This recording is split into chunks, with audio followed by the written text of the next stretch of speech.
forgot about that song. Like I think most people did. Oh, let's see if it's a bear.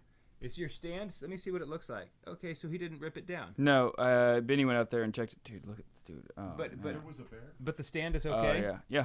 Did you get a picture of it? Yeah. What about Holden's? Is his destroyed? Nope. Both of them managed to make it. So he didn't rip it down. He could have. That bear could have absolutely ripped it down. Yes. What made him so angry? He's not wasn't- angry. he He wasn't was angry. hungry. Here's to Curious. good friends. Cheers. Cheers. Corn. Sort of an oaky afterbirth. What was that? She did tell me to get a beer and some cheese fries over at That's Eskimo that's a black Joe's. bear. That's about how big That's they get. very nice, lovely. I only hope you feel this way when I'm done. Because I could destroy this night in 2 seconds. Why is that funny? Well, I think it's a bit funny to be trying to define nothing. Smooth as a bourbon on a summer day. Strong as a peated scotch in the winter night. This is a fair warning. The Catholic Man Show is about to begin. Slap some bacon on a biscuit and let's go. We're burning daylight.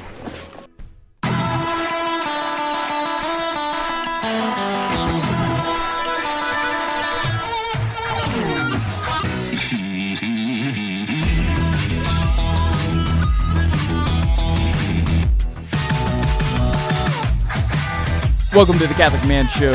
We're on the Lord's team, the winning side. So raise your glass. Feels good to be a winner. Yeah? Yeah, it always feels good to win. Hey Juan, is my microphone up all the way? I mean, Yeah. Is it up at the same? You're good. Okay. I can't hear me very well. Oh. For some reason. That's okay. I promise you. Yeah. Don't worry about it. I'm just gonna talk more because I'm not getting the verbal feedback I'm looking for. Oh man, we're back in studio. It's great to be back. We had an awesome time at our camp out this last weekend. If you did not get a chance to listen to our episode last week, we had an opportunity to talk with and interview Brother Joseph Marie from Clear Creek Abbey, and we got a chance to talk about all the different things about the founding of Clear Creek, about John Sr., about Mrs. Sr., about Fogumbo. It was a really great episode. I really enjoyed it. This evening, we're going to jump into Lagavulin, a Distiller's Edition. It is Lagavulin double matured in Pedro Jaime's seasoned American oak casks.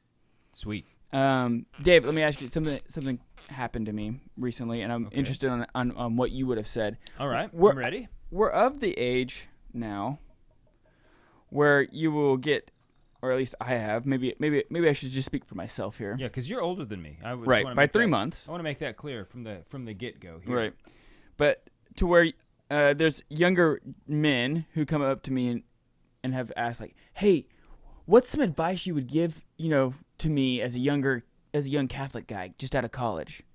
And you're like, "Oh man, I'm not in that bracket anymore." Wait, are we not the same? Right. And then we hang out for a minute and I realize, no, we're not the same. Because you were doing dumb things. You know what, actually, I do have a lot of advice for you. Actually, now that we talk more. Right. And so he asked me. He said, like, "Hey, what's some advice that you have that you would like give yourself in like your young 20s?" And so let me ask you, like, guy comes up to you and says, like, "Hey, Dave, what's some advice that you would give yourself, the 23-year-old, 24-year-old David Niles?" Okay, so I have two answers for this question. Okay. I have objective advice that I might give. Okay. But I know that myself in like my early 20s would not listen to it. And so I would have to like think about, all right, here's like objective advice, like maybe start going to church,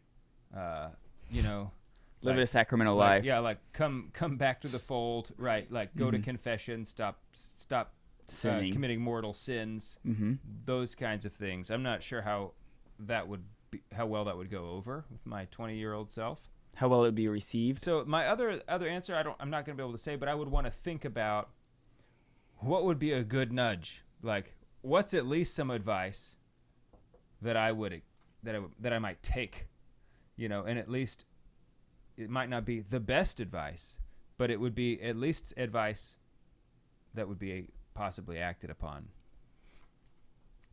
Okay.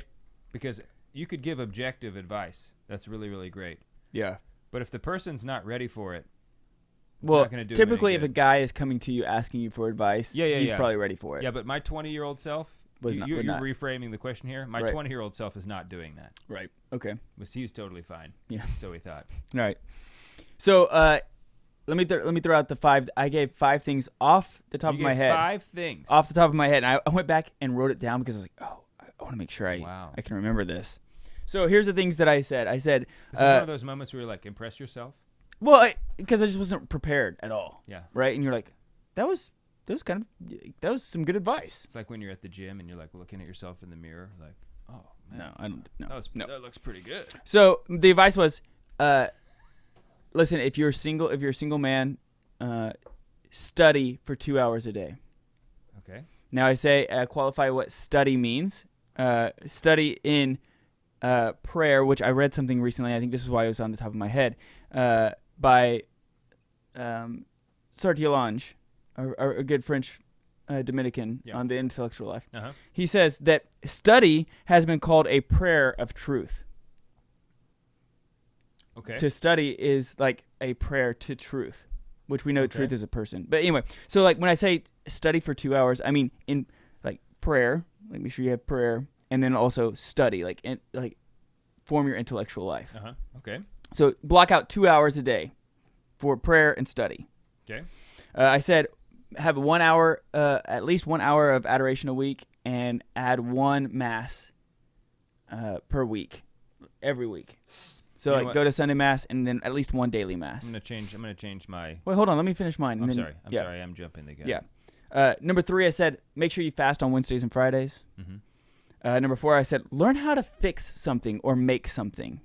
Like you're a young guy, you don't have like you have all the time. Like, I know you don't feel like you have all the time in the world, but you do. You have a lot of time. Yeah. So learn how to even either carpentry, plumbing, figure out how to like fix things.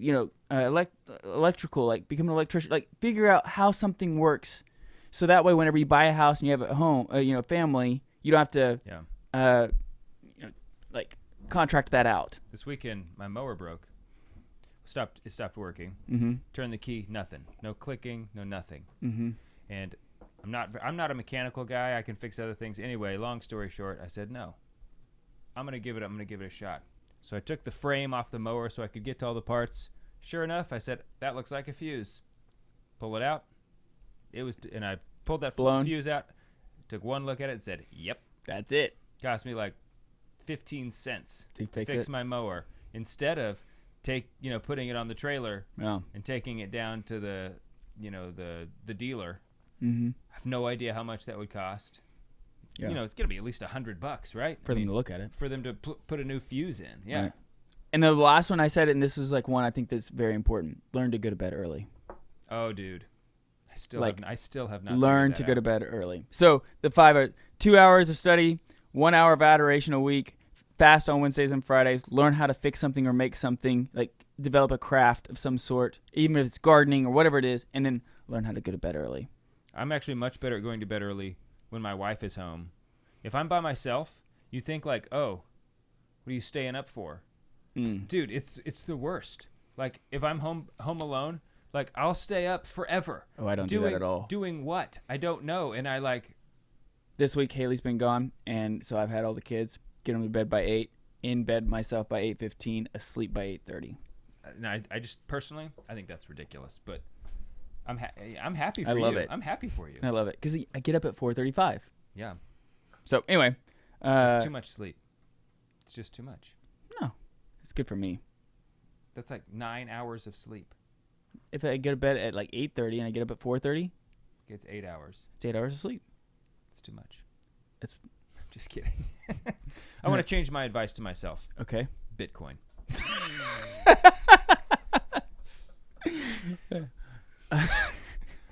There. That's it. 20-year-old self, Bitcoin. Buy as much Apple stock as you can afford. No, forget that. Bitcoin. So anyway, sell at 60,000. That's your target. so if you are 60,000, that's your target. If you're a young guy listening right now, that's my advice. That's what I would give. And Nice. I think that would Like help. it. I think that helps form you and prepare you for the married life, So we've got a little bit of time left. We've got to get to the scotch, but I want to tell a which story. is delicious. Yes, it is. It's fantastic. It's Lagavulin, of course, but of course it's delicious. Yeah. This last weekend was the camp out. Yes. Great time. I just want to tell a story about Juan Posada. Okay. So we were all down at this creek. Who's here today? Who's here? Hey, Juan. Juan, great to see you, my friend. And Jim is here as well. Oh yeah. Hey, Jim. Jim on the yummy scale. 3.8. Now we'll be back to out of 4, or out of 5. Okay.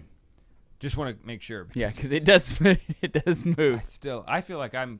I don't even know what the I feel yummy like scale is. I'm closer than most to understanding the yummy scale, but I don't. Yeah. So anyway, Juan, so there's a group of us. It's very hot. It was pretty hot at the camp out. Yes. So we all went down. Better than rain, though. Oh, way better. We were sitting in the creek, which is just glorious, and just having a great time, drinking a couple beers, and you're sitting in this rocky creek. We like kind of picking up rocks and skipping them. Well, somebody finds this big, flat like piece of shale or something. And we were all trying to skip it. And I remember I even said, like, I feel like I have a 100% chance of skipping that rock. And I'll just tell you, I didn't, okay? It's not 100. It was quite the inverse. My confidence fooled me. Yes. So Juan gets up there, and he gets this thing, and he's, like, swinging it like an idiot about to throw a discus, all right? But, he was hamming it up on purpose, right? He's, like, putting on this big show. Like, Right. Ooh. Yeah. Here we go. Yes. Right. And then, like, the Holy Spirit descended or something, and he slung this rock down this creek bed, and everybody went, whoa! And this thing just went like skip, skip, skip, skip, skip, skip, skip, skip, skip, skip, skip, skip, skip, skip, skip, skip, skip, skip, skip, and it just all the way kept down, going and going and going. It went actually so far, it went up onto the bank, like down the creek, and we all just went, whoa! It was the most amazing thing I'd ever seen. Juan Posada. We'll be right back. Juan, when you can you not fade it that much? Because I could barely hear it. Yeah, I couldn't hear it very much either, but that's okay. Yeah. It was pretty epic.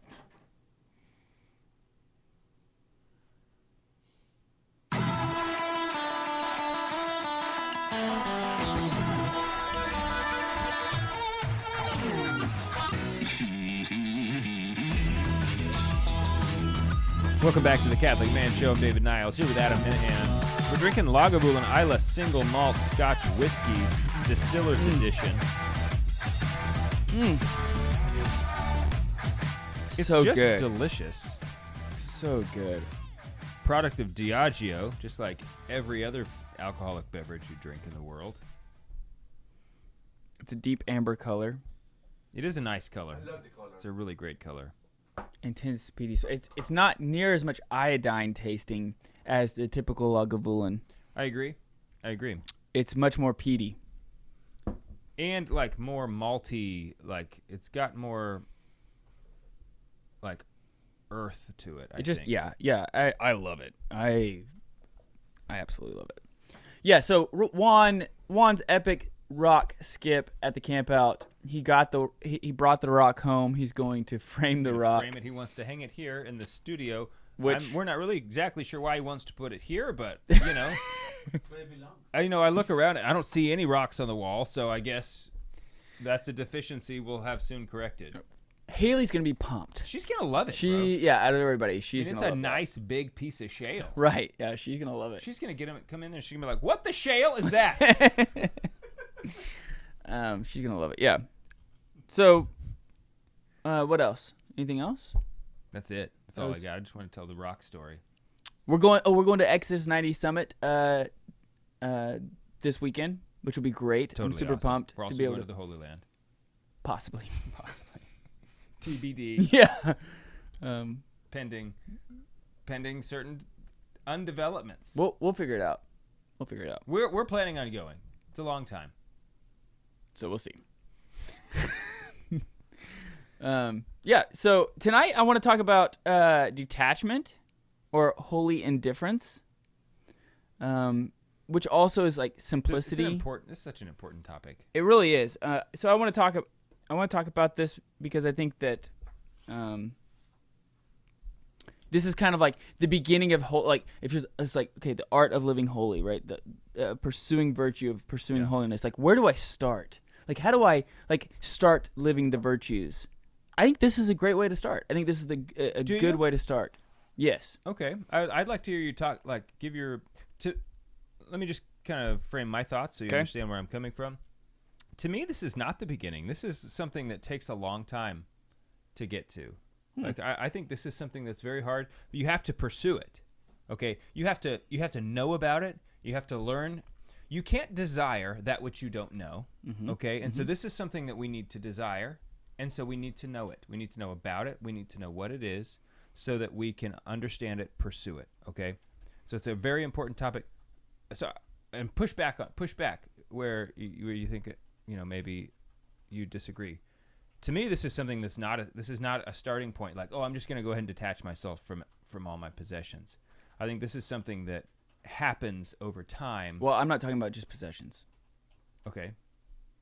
Which I think a lot of people, when we say detachments, people think just possessions. Yeah, and I guess I don't mean just possessions. I do mean possessions. Sure. But I mean like earthly things, creatures. Sure. So let me pull from Saint Albert the Great. Okay. A man of virtue. A man who knows the thing true about virtue, right? So great. So he said true simplicity or detachment. Like, so I think that simplicity and detachment. I think detachment is the means to the end of simplicity. Now, I'm still thinking this through, right? So, this is not something just been like kind of... Are you going to define simplicity for everybody as well? Yeah, so true simplicity consists of having, like God, but one thought. And that thought must be to please God in all things. Okay. So if you're striving to please God in all things, if you have that mind frame, like, okay, what am I doing today? What am I doing this morning? What am I doing at work? What am I doing at dinner? What am I doing before I go to bed? If you're in your mind thinking, what should I be doing to please God based on my state in life, I think that is going to help you grow in virtue. Definitely. Right? And so this is going to be something that if you have that frame of mind, you actually don't have to, because the virtuous life is hard, right? It's difficult.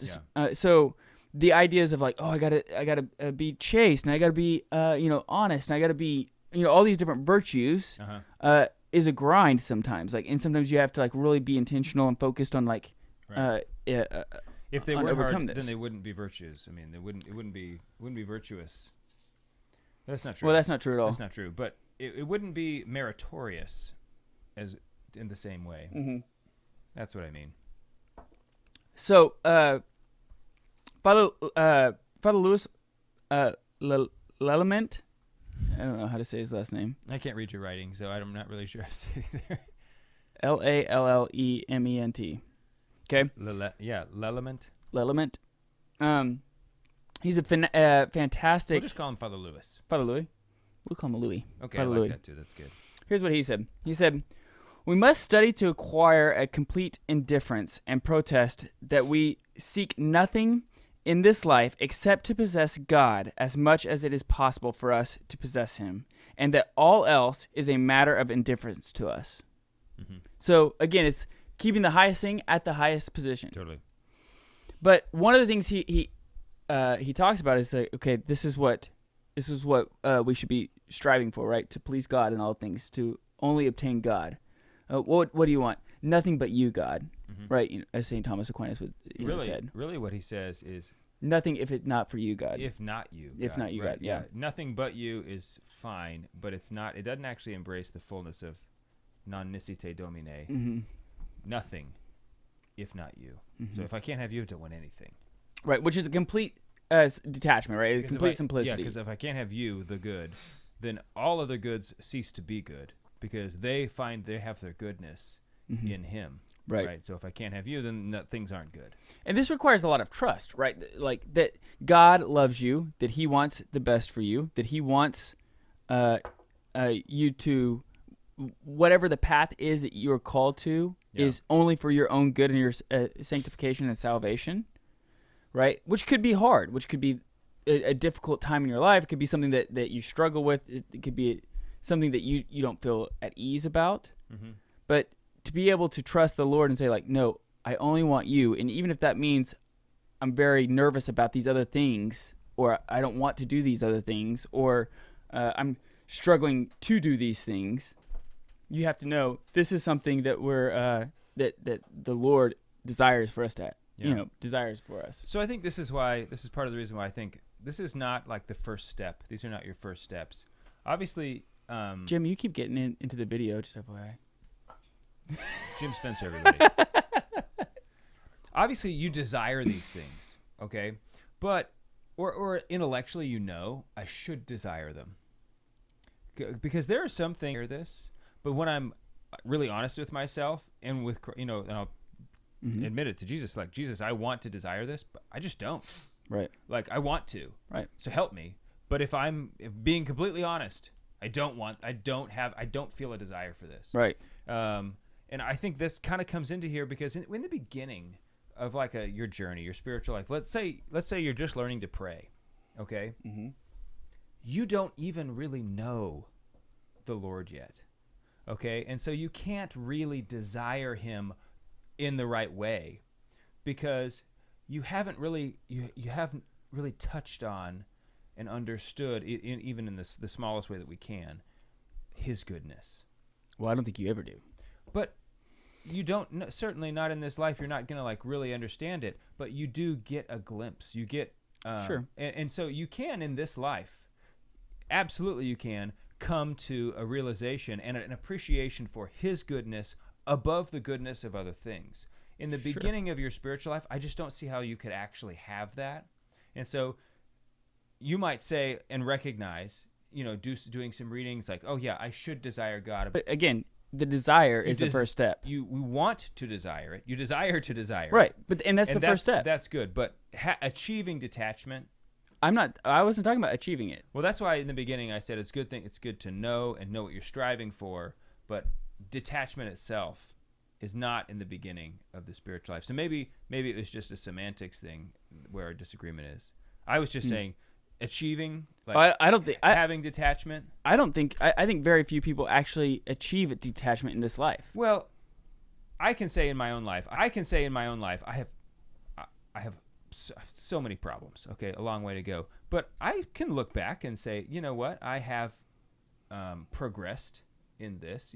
I have detached myself from many things I used to really be afraid of losing. Mm-hmm. And now I'm not afraid of them. I'm not afraid of losing those things. Mm-hmm. And that just comes along with my own, trust in the Lord. Mm-hmm. The more I have learned to trust Him, the more I realize like, oh, I'm clinging to these things over here. Mm-hmm. And it's just silly. Sure, I still have them in my life, but I don't need them. Mm-hmm. You know what I mean? And so I can see how I've progressed in this. I haven't like achieved, like detachment unlocked, achievement like unlocked. Mm-hmm. And that's the way virtue is, right? You always grow in things gradually. Yeah. Oh, absolutely. Yeah. But you have to do other things first, in my mind.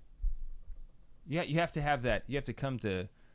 You need a prayer life. You're never going to have detachment without a prayer life. Absolutely. No, I agree with that. But I think the detachment starts in knowing that I desire to love God the most. Sure. And I agree. So that's when detachment starts, I think. Because then you decide, like, okay, maybe I don't want to sacrifice everything else to love God yet, but I know that I want to love God. Uh-huh. And so then you realize He's the highest good, and I should put Him at the highest point in my life. Yeah. Now, there's going to be a long road of purification, and there's going to be a long road of trials and tribulations that accompany that. Totally. But that's the beginning. Yeah, I agree.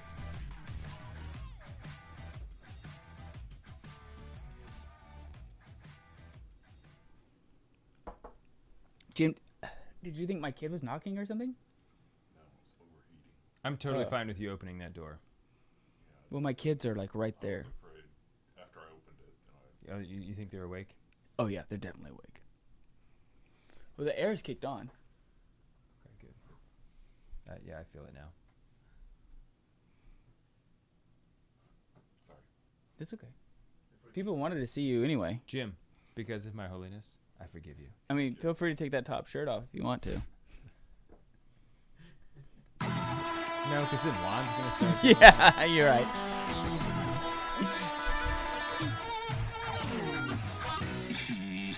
Welcome back to the Catholic Man Show. Talking about indifference, detachment, simplicity. I mean, I guess that's what we're talking about. I mean, I don't really care. So we kind of defined the desire, what kind of detachment is, the desire to pursue God above all things. Yeah.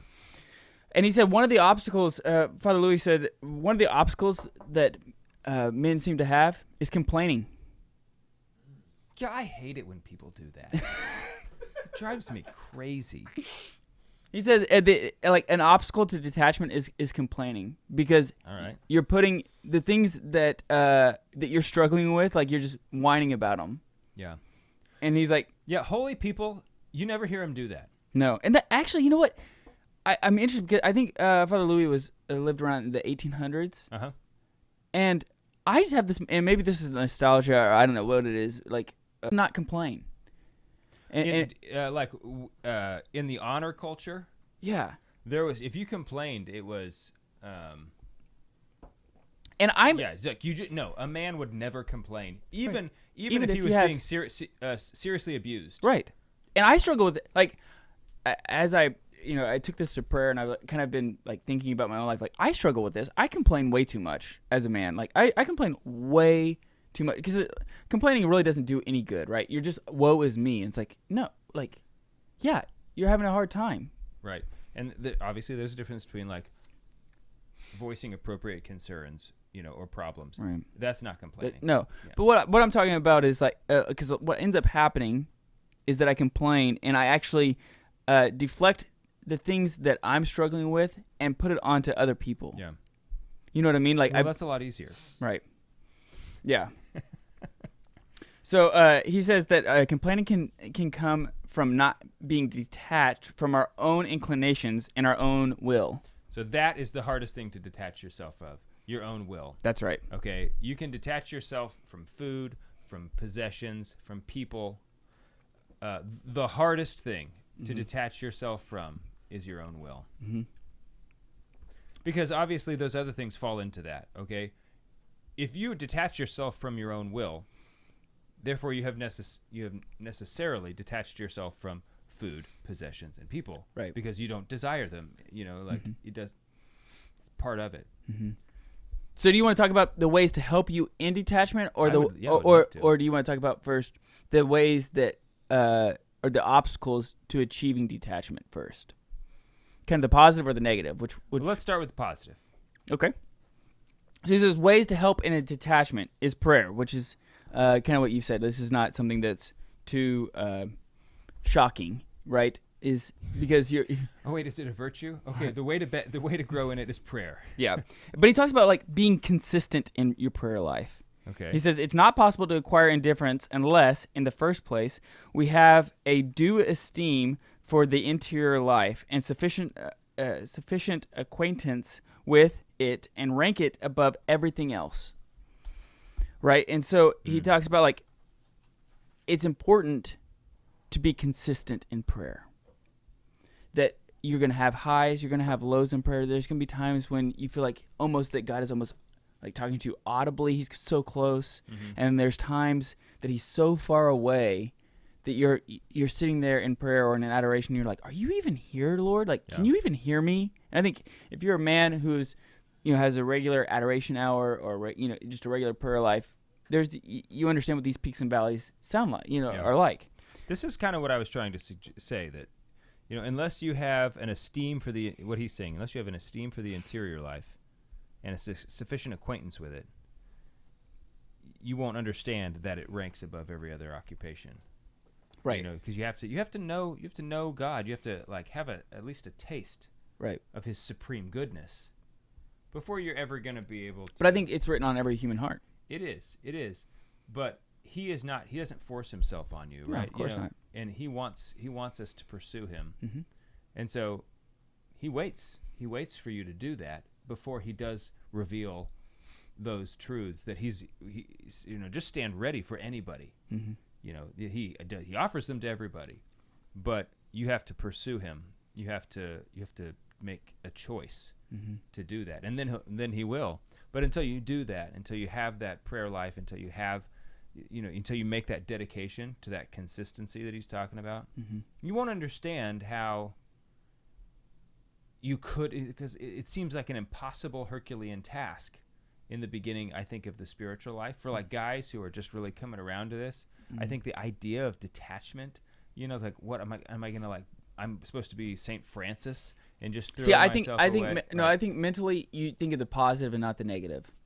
But for the people in the beginning is what I'm saying. And I think it's very crucial for the people in the beginning to not think about the negative, but think about the positive. Okay. So think about like, no, I want to keep the Lord first. Not, I need to detach from this, and this. Yeah. I don't want to look at the negative. Like, virtue is not pushing away the vice. It is taking delight and pleasure in the good. And so I think like it's important, like, especially in the very beginning, because odds are, if you were like, two things, they go hand in hand. Like in the but beginning. it's mentally, it's like for me at least, it's just a mentality. Like for me, I know what you mean. Let me tell a story about this. So when we first started the Catholic radio station, 10 years ago, almost exactly. I remember I was in adoration and I was praying, and things were really like, the radio station was like just kind of falling into place. Everything was just happening. It was going great. And I remember being really nervous. I was actually really afraid that the Lord was going to call me to quit my job and to go into full-time ministry. And I was... Bro, I know that feeling. Yeah, I know.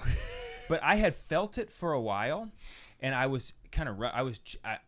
when it would come up in prayer, I would change the subject.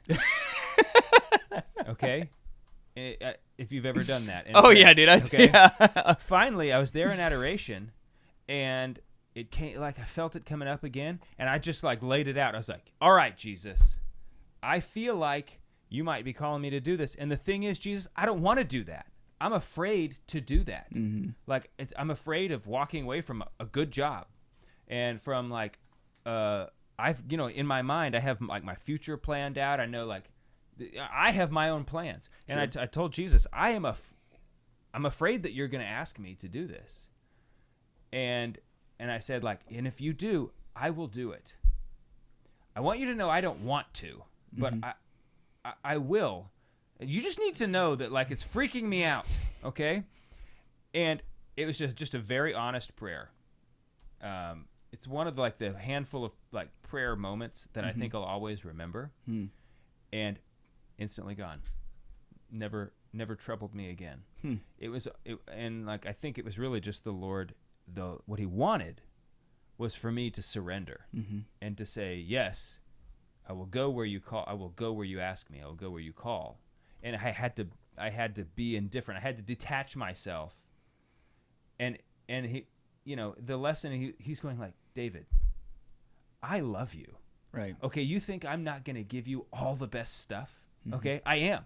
I want all of these, like, everything I want for you is the best thing that exists. In fact, the eye has not seen nor the ear heard. Right, okay? Because, like, I want to give you me. All right? And if you would just let me do it.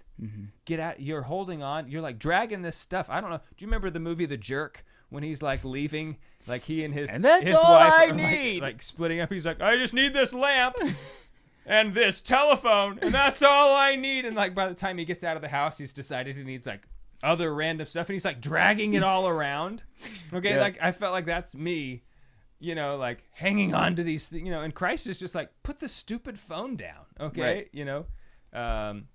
But it was scary. And in the beginning, That's the way it is. You want to, and I think it's good advice what you're saying. Focus on the positive, because otherwise I would have never been able to say, yes, I'm willing to give up my job if I wasn't focusing on the positive. But you can't pretend like the negative. I'm not saying that's what you're doing. Right. Yeah, the negative, you've got to confront it too. Right. It's just, Totally. But man, you know what? When I did it, it's just so much peace. It's almost like if you surrender, the more freedom you have. Totally. You should write that down. Yeah, so he talks about prayer. He talks about acts of charity. He says ways to help to detach, like make acts of charity to the less fortunate. And this is something that I have really tried to incorporate over the last, I don't know, maybe like 5 years. Is like really try, because there's times where I will either get down or I'll get overloaded or anxious about things. Yeah. I'm more of an anxious person than you are. As everybody knows who listens to the show. I know it anyway. Yeah. And so I have come to the realization that a lot of times the anxiety that comes in is me worrying about me. Right? Like, it's more of like, I'm worried about things. What about me? Yeah. And so I've learned that the more, like, when I get when I have this anxiety, if I orient myself more outward towards other people to help them, the anxiety goes away.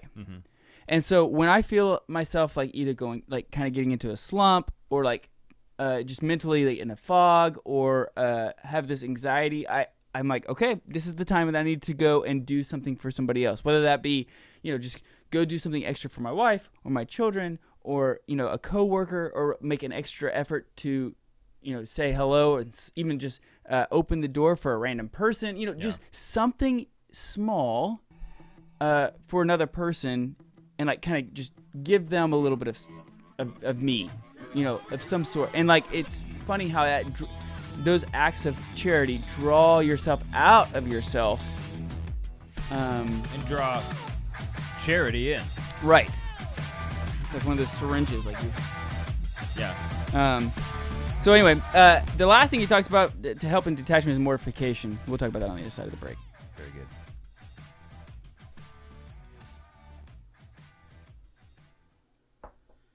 Last one. Wow. We'll be fine. Like, we'll be fine. Okay.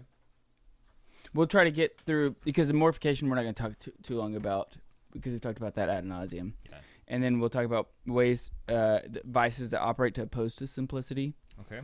And that'll probably be it for the radio section. And then we can talk just a little bit about duplicity on the podcast. Okay. Did you read this? I did not get a chance to, no. Okay. So wherever you feel like... Just read that while I bring us in. Okay. You can decide if you want to... Wait, this part or this part? No, forget that. Just this bottom part. This is it's from St. Teresa of Avila. I pulled a little bit from her. Yeah, I saw you had some of hers in here. I have come to the conclusion I do not like to read St. Teresa of Avila. You know what? When I read the Interior Castle, I didn't get it. I don't get it. It wears me out to read her. It is like the whole time I'm like, get to the freaking point.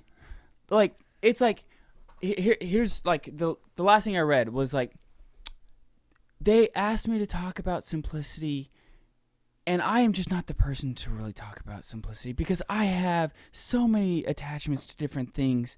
There's other sisters in here that would be way better at this than I would. However, the Lord must want me to be the one to do it. And so me being able to lay down my life for the Lord and give him, surrender my will to him, I guess this is what I will do because this is what he wants from me. So in order to do that, I'm just going to write this to you to tell you about how I can live a simple life. And I'm just like, oh my gosh. Like, how many paragraphs do I have to skip? Yeah, before I actually get to how to live a simple life. Like, man, it was. But that's just her style. It's I know. Style. And it just was. So, you know what, dude? I would bet so much that she's gonna be higher in heaven than you. Oh, there's not even a question about that. Dude, I may not even get a chance to see her in heaven. She'll be so high up there. Do you think they have binoculars? Yeah, I don't know. I mean, she's gonna be like, and she's probably up there just laughing her tail off at me and of how stupid I am, for feeling that way. But I don't know, like, you know, there's just some saints you don't have to like them all. You have to love them all, but you don't have to like them all. I was talking to there's a priest here in town. I won't say his name just because. Yeah. But he was like, you know what? It's kind of saying what you're saying. He's like, I do not like Saint Therese. I just don't. I just think she's so annoying. It was so funny to hear him say that. A little bit refreshing. Like, I personally love Saint Therese. You know, yeah, like, I do too. I'm like if you talk about completely Saint Therese, the opposite. so of him. if you talk about Saint Therese of Lisieux versus Saint Teresa of Avila, if you told me I had to read either one of those two, I would read Therese of Lisieux every Story time. Of the Soul. Yeah. Every time. Yeah. So I read The Interior Castle, and it's me, okay? I'm not saying it's not me. It's me. I didn't get it.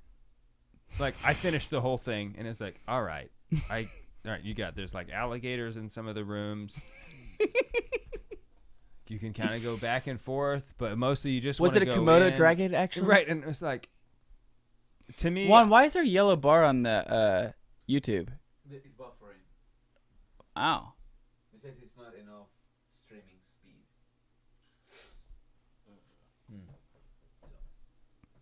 Call Cox. Okay. I'll get right on that. Yeah. Can we call him now? Jim? We have All right. somebody? Let's roll. Can we get somebody out here? Take a look at it. Yeah.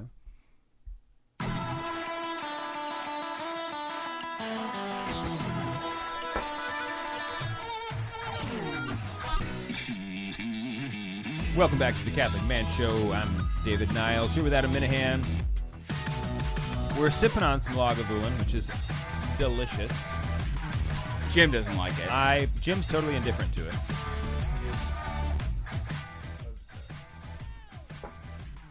Which is very holy of him to be indifferent. Jim, teach us your ways. Yes. This is why we have Jim here, because he's like our spiritual guru. He's also a lot like Santa Claus. Slapping heretics. Like, look at his cheeks look rosy right now. Look at him. It's He's because he's embarrassed. He is so but all embarrassed. all the same, Jim. So embarrassed. Okay, so we're talking about detachment. I mentioned at the end a way to grow into detachment is the mortification. This is why, again, when somebody asks me, like, what should I be doing, as I'm preparing for marriage life or something like that, it's like, fast. You should be fasting. Yeah. You should quiet your appetites. By mortification, you're quieting your preparing for marriage. You should learn to fast. Yeah. Like, and you should like hit it hard. It's so easy without kids to fast. All right, so Adam, the three things were prayer, acts of charity, mortification. Mm-hmm. I'll do the prayer, and you can do the mortification. And then between the two of us, we'll have it knocked That's out. not how it works. But that'd be great if you could combo that up. I'll let you do the charity part too. Okay. So he talks about also ways that oppose simplicity, right? Devices that like get in the way.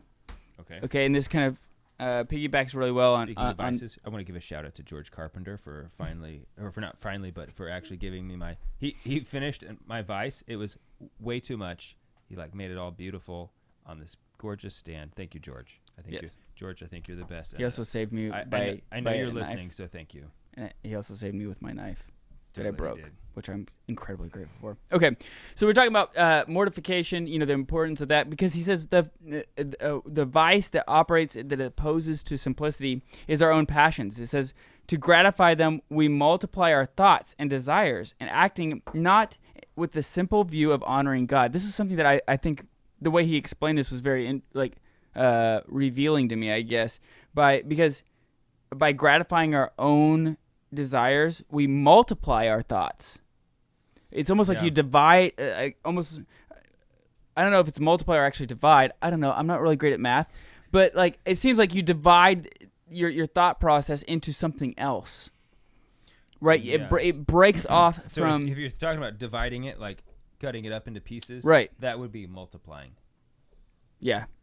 Which is funny how you can divide By something something. and you're actually multiplying it. Turns out they're the same. But I don't math too good, so. Yeah. But I really like that. So, divine simplicity, the importance of like being being a simple person, is because you have one thought, one opportunity to seek everything you've ever wanted, one moment. Could you capture it? Or would you just let it slip through? I don't know. But you'd probably... My mom's spaghetti. So it's talking about... So many cultural references in today's Juan episode. went way over Juan's head. You didn't get it, Juan? No. Yeah. It made him hungry. Yeah, okay.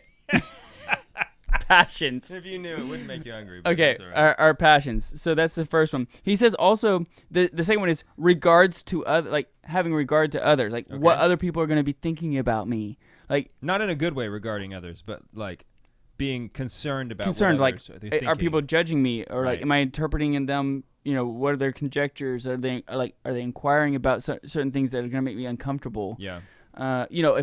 If I stand up and say something about my faith, like what are other people going to think about me? Or the way I live. If I say like, oh, I don't eat meat on Fridays, like is that going to be a weird thing at the office? At lunch or something like that. Just Sure. worried about Yeah, what yeah. other people are thinking of Right. you. Which is something that some people don't struggle with at all, and some people really, really struggle with. Right. I have noticed that, and there's people in the middle, but there are some people who just that's not a thing that they have, and then other people that is their main thing. Mm-hmm. The last one I think is something that happens as you grow in detachment. I think this is kind of like the one that's a little bit deeper rooted, and it's like reflecting upon ourselves for our own satisfaction, right? So if you reflect upon the past, on like how great I did on this moment, like, oh, I said this, like, oh, this guy came up to me and asked me for advice, and man, I just nailed it. I gotta go write this down. You mean like if you were gonna frame Like, a rock or or something? for our own satisfactions, or like We love you, Juan. yeah, I'm still doing. So it's talking about like our own works, our good works, and how it pleases us, and how there's a disorder there, right? The desire to like, the reason why we do the good works is not to please ourselves, but to please our Lord. Like, if our mind is in the process of thinking like only you, Lord, if not only you, and we're doing things and being like being a Pharisee and be like, look, come here and look how good I look, like that, is very counterintuitive. You talking to me? No. I feel like No, you were dude. looking right at me, bro. No, we're just having a conversation. And our he also talks about how our bad deeds and how we excuse them or make up excuses for them, right? So like he talks about the past, present, and future as far as like reflecting upon ourselves. So the past of like things that we've done well. He also talks about like even like in the moment whenever we do something that's not good, like when we succumb to evil, and like think about like, oh well, the only reason why I did that is because I had to do this, and this, and like, so I had like, it was just the way out of it. Right. We judge ourselves with much more leniency than what we would judge others. Yeah, and if you recall the episode we did a couple of weeks ago about the 8 principal faults, the 6 were connected, but then there were the 2 that were connected, vainglory and pride. And so you start to as you achieve.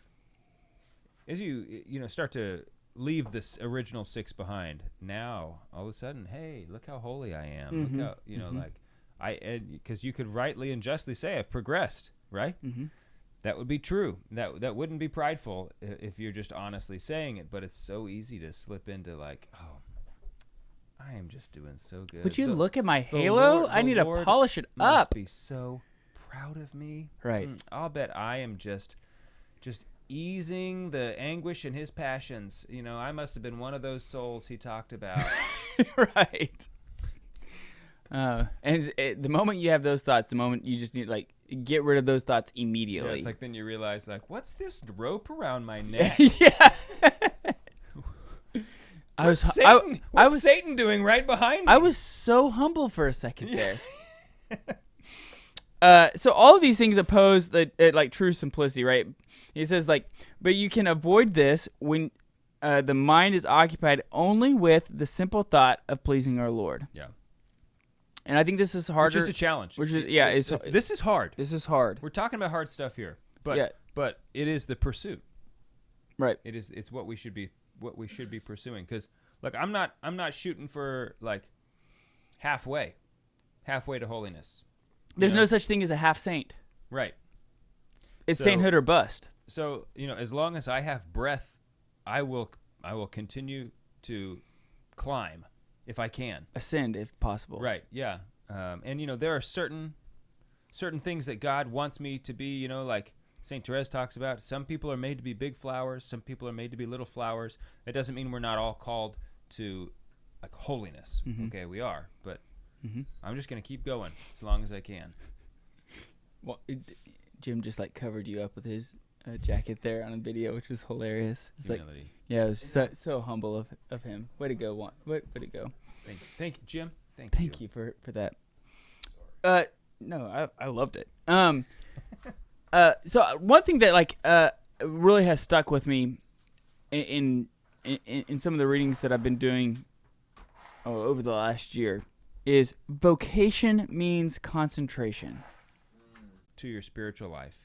Because if your concentration is just fractured all the time, if you don't have the ability to ponder something and hold on to it for a while, or to stay focused on a task, the same thing, because this is just it's a natural skill, and grace perfects our nature.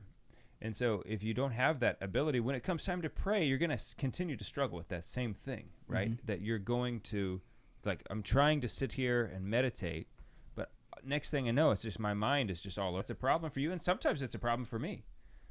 Distraction in prayer. I mean, I think that's a problem for everybody at different points. There are some days where I pray well by God's grace. It's just a gift that He gives me. And other days, it's like my own struggles are very, very present. But I think it's worse today, that kind of distraction, simply because of the screens that are everywhere, technology, entertainment, right? We're constantly entertained, all right? And so we don't have to we never reflect. We have no silence, because why would I want silence when I could be entertained, right? So that concentration is so important. It's tough to be a contemplative when you're a consumer constantly. That's put that on Twitter. Follow me at I'm just joking. Yeah, we're out of time. Giving away the things, or detaching yourself from things in which it's not according to your state in life, right? So imagine the man says okay, I'm gonna detach from everything. I have a real material problem here, where it's I have all the gadgets and gizmos in the house, and there's all the nicest things. I'm just gonna sell everything. And he just sells everything, and then all of a sudden, they have just lawn chairs in the living room. The kids don't have bowls to eat dinner, and it's just not realistic. That's not prudent. Yeah. And so he talks about the importance of prudence and simplicity, and how they're conjoined together, which I think is a beautiful thing. Because remember, prudence is the mother of all of the cardinal virtues, right? So that's where you start, right? You can't have any of the others without prudence. You can't be just without prudence. Mm-hmm. You can't be courageous without prudence. You can't be temperate without prudence. It's the one that governs them all. Right. The charioteer. The charioteer, yes. It's kind of a mystery. Which one do you get first?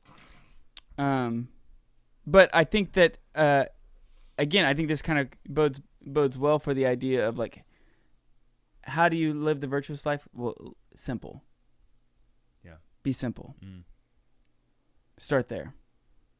I like it. And so he talks about how duplicity is in contradiction to simplicity, right? So he talks about a sign of duplicity is when someone has one thought in his mouth, another in his heart, and yet another in his actions. Now imagine triplicity. That's actually that's not duplicity. That's triplicity. It's really bad. That's you're red alert. Yeah. If you're doing that, but we're DEFCON 3 over here. But this is something that I think all men can. I have no idea which is the bad DEFCON. If it's high or low, I don't know which one is worse. Jim says it's high, so maybe DEFCON 3 is. No, he says 1, meaning low. DEFCON 1 is the worst. Yeah. It's not like a tornado where Jim, you held up one finger, but I thought you were pointing upwards. No. Number 1. All right, never mind. Sorry. But I think that I think that's interesting. And I think a lot of men can relate to this, right? How many of us have been at work, driving home, come into the front door and still be thinking about how our boss did an injustice to us, or like the coworker said something bad about us, or somebody, the client didn't buy the thing that I was hoping he would buy, while your kids are running up, and your wife is ready for you to help her run the home. Yeah. Right. I mean, and I think this is. I mean, this is not something that's you should just like breeze past. I think this is something that is difficult to do. And this is why simplicity, while ironically, is a great starting point, is not something that is easy to obtain. No, not at all. It's not simple. Yeah, and I think especially for the family man. Not that it's easier, because I don't think it is. I think it's not any easier for the religious to like obtain simplicity or detachment. Although it's murkier waters for the family man. It's sort of like chastity is a good example. Okay, chastity for the religious is there's no question about what's what. It's like it's just zero. Everything is like zero of all of it. Okay, that's what it is. Where not that really the lines in chastity and married life, they're well defined and logical and good. Okay. However, it's just not. It's not zero. Okay, and so you do have to find the line, and it's something you have to like learn about and practice. Okay, and it's more difficult. The same, I think, is true here. Practicing is one of the best parts. Well, I love being married. But the same, I think it's similar here for the religious. Not that it's not hard. Just like chastity, it's not that it's not hard. Okay, right. It's just easy to know. Whereas for the family man, it's like, okay, I'm trying to live this detached life. And there's how many times where you say, oh, should we get this for the family? Okay. Mm-hmm. We're really discerning right now if we should get a side-by-side. Right, exactly. It's like, oh, is this going to serve the needs of the family? And not everything has to simply like... Jim says yes. Not everything has to be... We're not utilitarians, okay? So right. some things are good like in and of themselves. It's like, otherwise it'd be like immoral to have a boat, okay? Right. And it's not immoral to have a boat. Or a side-by-side. Let's just use that as an example. Or a side-by-side, right? But it's so much harder to discern, okay, am I getting this because I want it? Right. If you own a like Polaris, or you own Ranger or something like that, a dealership, and you want to sponsor the Catholic Man Show and give us a good deal on a side-by-side, I am interested. You want a side-by-side? I need a side-by-side. You need a side-by-side too. I take it back. Yeah. You also want one. Yes. I don't want one. I just need one. You see the difference here, Adam? You're just much more holy. You're holier than I am. I'm totally detached from the side-by-side. I just need it. I'm just more attached. I need it. So if you own one, we would love your support of the Catholic Man Show. Go to thecatholicmanshow.com. You can reach out to us, and we would love for you to sponsor us or hook us up with one. Every day for the next... Or two. Hook us up with 2. 3 years. I will pray for you every day by name. For the next 3 years. Is this like... Are you allowed to buy stuff this way? I don't think so. I feel like this is like this is simony or something. Yeah, this is like we're going in. It feels like murky water to me. Yeah. But I'm a family man, so that's where I live. I'm just laying simple rules down. What? Is it wrong for me to pray for the guy? Okay. Anyway. But it is. It's a hard thing, and I think it just needs to be said that this is a challenging thing, and often you make a decision, and then later on you realize, that wasn't the right decision. Okay, and so it's great, you can change it. It's like one of those things. I don't expect myself to just make the right decision every time, because as my family is growing, like I'm constantly in new territory, right? As my kids get bigger, well, new things come, and we need new things. It's like, do I want this? Do I need this? Sometimes you don't know that you don't need it until after you have it and realize, like, we don't need it. Then it's hard to get rid of sometimes. Yeah. And I don't know. I keep talking about physical, physical possessions, but I do think. I mean, that's the first step, I think. And it's not the most important part of detachment, but I do think it's most of it. No, I think. Well, it depends on what you mean by that. Like most of your time, like if we're talking about detachment, you're going to spend more time detaching yourself from all these things, just because they're like the number of them is so large. Can I push back? Yeah, I would love that. I think that Actually, I changed my mind. Go ahead. Go ahead. So I think that while it's the first step, like to detach from like material things, I think once you make that first initial step, that first leap of detaching from material things, you see like the blinders kind of come off a little bit more, and you realize, oh, these things aren't actually as important as what I was holding them to. And it's easier to detach from other material things, right? Because you've kind of developed a little bit more of that habit. And like with detachment, it seems that once you detach from certain things, the blinders come off, and you realize like, oh, that was that was something that is very clear now. Like I cannot believe I didn't see that. Yeah. An example was when I was when you and I were starting to take our faith seriously again, there was something that I was holding on to deeply, like because I loved doing it, right? And I wanted to do it, and I wasn't sure if it was a sin. I was like really weighing it out, like, and I was like, I would talk to you about it and be like, well, is it really a sin? I don't know, like, right? Could it not be a sin? And I was, but I really enjoyed it, and I desired it. And there's one day I realized, you know what? I think that I would be a better saint. I would be a better saint if I had this out of my life. Yeah. And so that at that moment when I realized that, I had a prayer, which is a very honest, a very real prayer, kind of like what you were talking about earlier, right? And I said, like, Lord, I feel like that you're calling me to do this, and I'm going to do it. But I'm just letting you know I don't want to do this. Right. But I'm going to do it because I love you. Unless you say something to me right now that I don't have to. Unless you really give me a sign, in fact, which I am very much looking. You know what? I'll give you 30 seconds. Right. Just in case. But then whenever I surrendered that, whenever I finally said like, no, I'm not going to do that anymore. Then I realized how much of an impediment that was to my sanctity. You have so much clearer vision. Right. After you surrender things. And so I actually think that the detachment from material things, while kind of like maybe the beginning parts, once you do, it's easier to detach from other material things. But the harder and the longer process is detaching from your own will. Oh, definitely. There's no question about that. One way you detach you learn to detach yourself from your will is by first letting go of these material things, right? Because you desire them. Right. Okay, so you are actually detaching yourself from your will as you detach yourself from these physical things, and you have to be on your guard. It's like when you grow in one bird, you kind of grow in all of them. Yeah, you have to be on guard because you certainly can. I know exactly what you mean.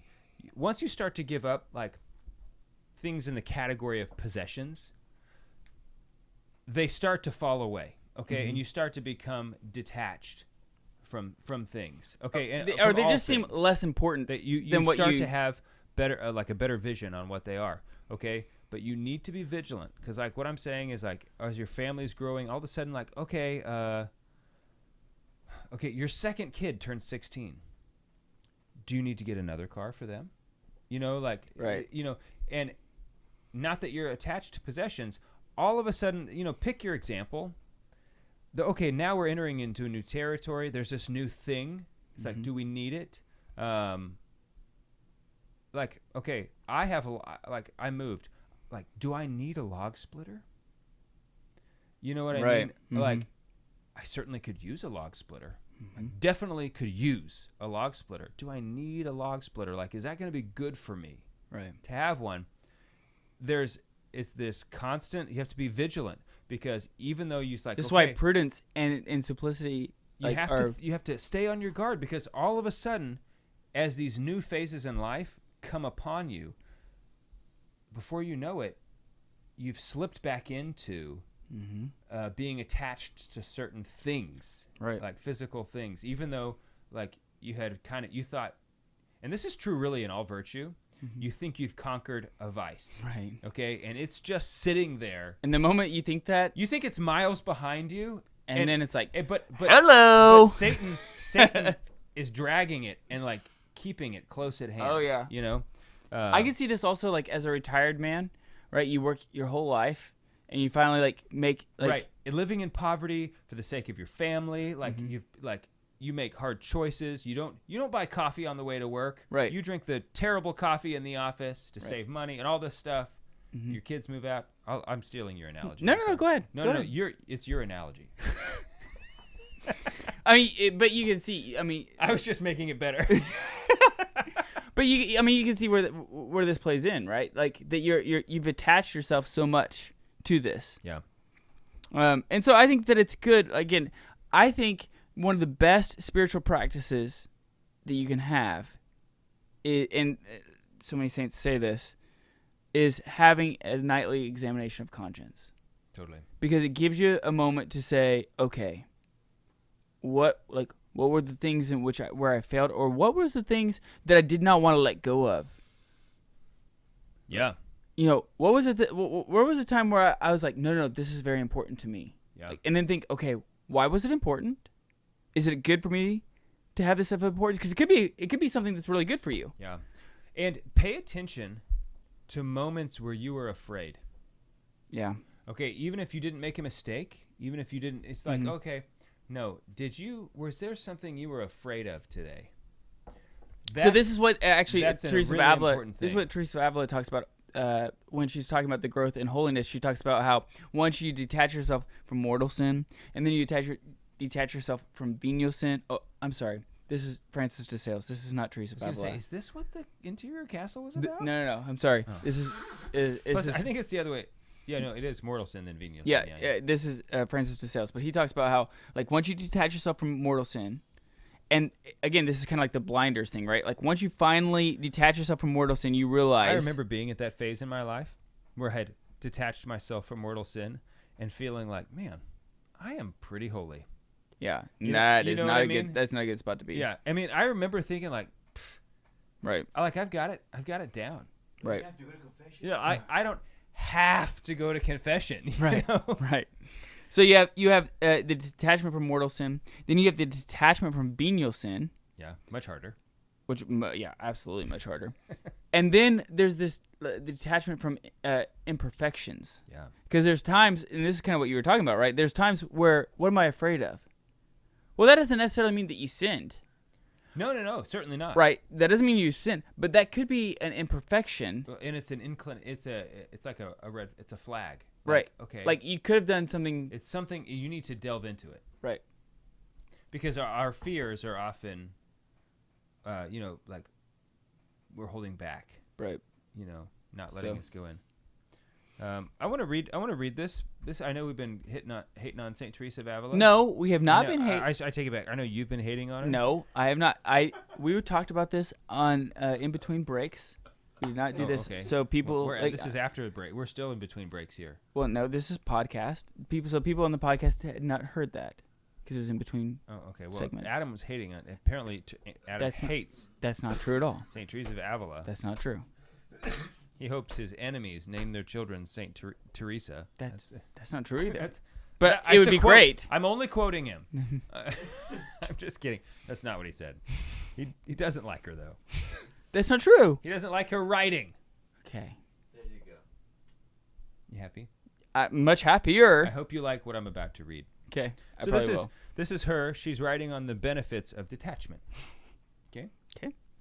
God, being most respectful of the freedom he's given us, speaks to our heart when it is uncluttered and silent. He does not interrupt worldly conversations and pursuits. We hear him, therefore, only to the extent that we are disposed by inner stillness and undistracted by selfish desires.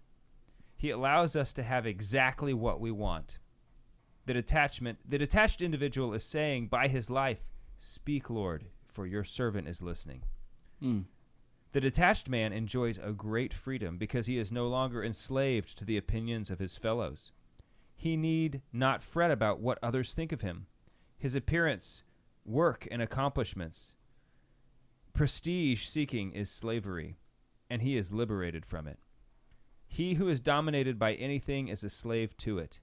He who clings to nothing finite for its own sake is as free as a bird in flight. I love that first paragraph, especially when,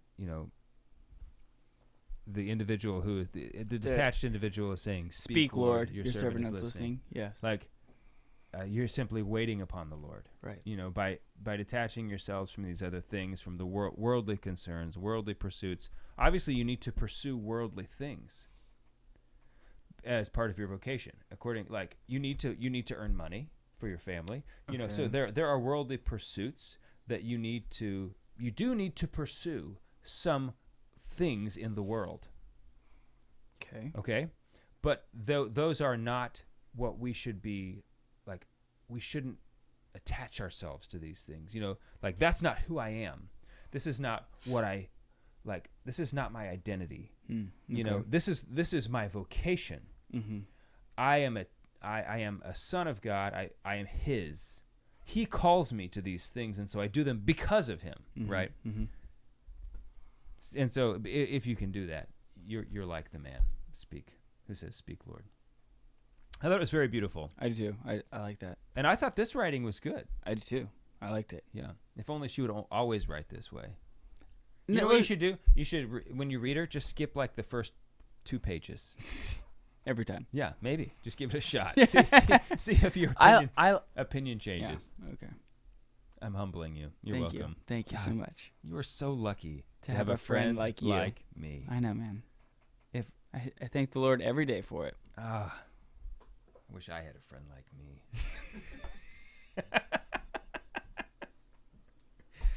That's all I got. I'm done. You got anything else?